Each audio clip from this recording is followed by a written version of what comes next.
കർത്താവിനാലേറെ സ്നേഹമുള്ളവരെ, വചനവയലിലെ ഈ പ്രഭാതത്തിൽ നാം ധ്യാനിക്കുന്ന വേദഭാഗം സംഖ്യാപുസ്തകം 6-ാം അധ്യായം 1 മുതലുള്ള തിരുവചനങ്ങൾ. കർത്താവ് മോശയോട് അരുളിച്ചെയ്തു, ഇസ്രായേൽ ജനത്തോട് പറയുക, കർത്താവിന് സ്വയം സമർപ്പിക്കുന്നതിന് നാസേർ വ്രതം എടുക്കുന്നയാൾ സ്ത്രീയായാലും പുരുഷനായാലും ഇപ്രകാരം ചെയ്യണം. വീഞ്ഞും ശക്തിയുള്ള ലഹരിപാനീയങ്ങളും വർജിക്കണം. അവയിൽ നിന്നുണ്ടാക്കിയ വിനാഗിരി കുടിക്കരുത്. മുന്തിരിയിൽ നിന്നുണ്ടാക്കിയ ഏതെങ്കിലും പാനീയം കുടിക്കുകയോ പഴുത്തതോ ഉണങ്ങിയതോ ആയ മുന്തിരിങ്ങ തിന്നുകയോ അരുത്. വ്രതകാലം മുഴുവൻ മുന്തിരിയിൽ നിന്നുള്ള ഒന്നും കുരുവോ തൊലി പോലുമോ തിന്നരുത്.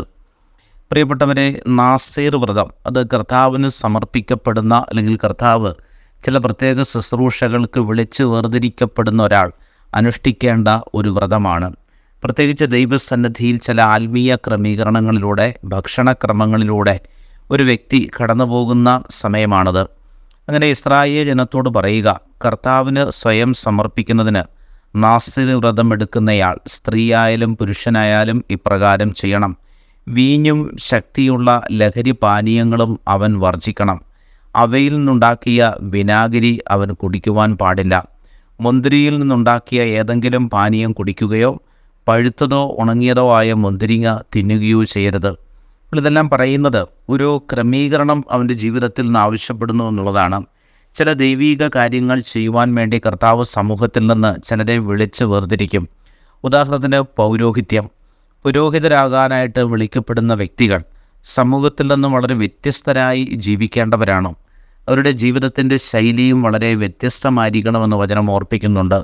അങ്ങനെ ആ ഒരു വ്യത്യസ്തത നിറഞ്ഞ ദൈവത്തിന് സമർപ്പിക്കപ്പെടുന്നതിൻ്റേതായ അനുശീലനങ്ങളിലൂടെ ഒരു വ്യക്തി യഥാർത്ഥത്തിൽ കടന്നു പോകുമ്പോഴാണ് അവൻ്റെ ആത്മീയ ജീവിതത്തിൽ അവന് കൂടുതൽ കൃപകൾ പാലിക്കുവാനായിട്ട് സാധിക്കുന്നത്.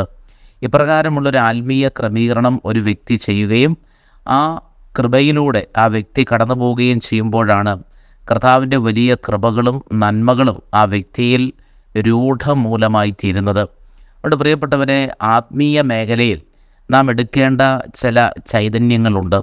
ആ ജീവിതക്രമത്തിലൂടെ നാം കടന്നു പോകുമ്പോൾ അതിൻ്റേതായ ആ ഉത്തരവാദിത്വം ചെയ്യാൻ ആവശ്യമായ ഒരു കൃപ, ഒരു ചൈതന്യം നമ്മുടെ ഉള്ളിൽ സംക്ഷേപിക്കപ്പെടും. അപ്പോൾ അങ്ങനെയാണ് ആ നിയോഗം പൂർത്തിയാക്കാനുള്ള ഒരു ഉത്തരവാദിത്വവും ഒരു കർത്തവ്യ ബോധവും ദൈവം നമുക്ക് നൽകുന്നത്.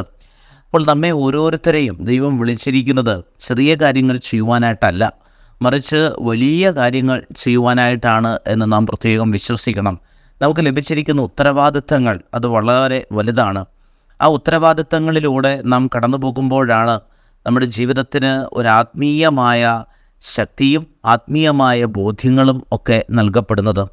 അപ്പോൾ നാം അനുഷ്ഠിക്കുന്ന ചില കഠിനമായ രീതികൾ, ഉപവാസത്തിൻ്റെ രീതികൾ, പ്രായശ്ചിത്തൻ്റെയും പരിഹാരത്തിൻ്റെയും ഒക്കെ ജീവിതം അത് വളരെ പ്രധാനപ്പെട്ടതാണ് എന്ന് നാം തിരിച്ചറിയണം.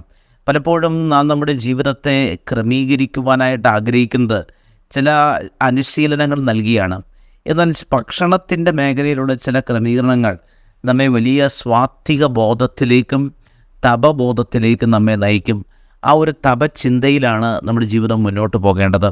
അപ്പോൾ ആ ശരീരത്തെ ക്രമീകരിക്കുന്നതിന് ഏറ്റവും പ്രധാനപ്പെട്ട ഒരു ലക്ഷണമാണ് ആഹാരം ക്രമീകരിക്കുക എന്നുള്ളത്. അപ്പോൾ ആ ആഹാരത്തെ സമർപ്പിക്കുന്നത് ഒരു ദൈവീകമായ ദൗത്യത്തിന് വേണ്ടിയായിട്ട് നാം ചെയ്യുമ്പോൾ അത് വലിയ അനുഗ്രഹമാണ് എന്ന് നാം തിരിച്ചറിയണം. കർത്താവ് നമ്മുടെ ദിവസത്തെ അനുഗ്രഹിക്കട്ടെ. സ്നേഹപൂർവ്വം ആദർശിച്ച്.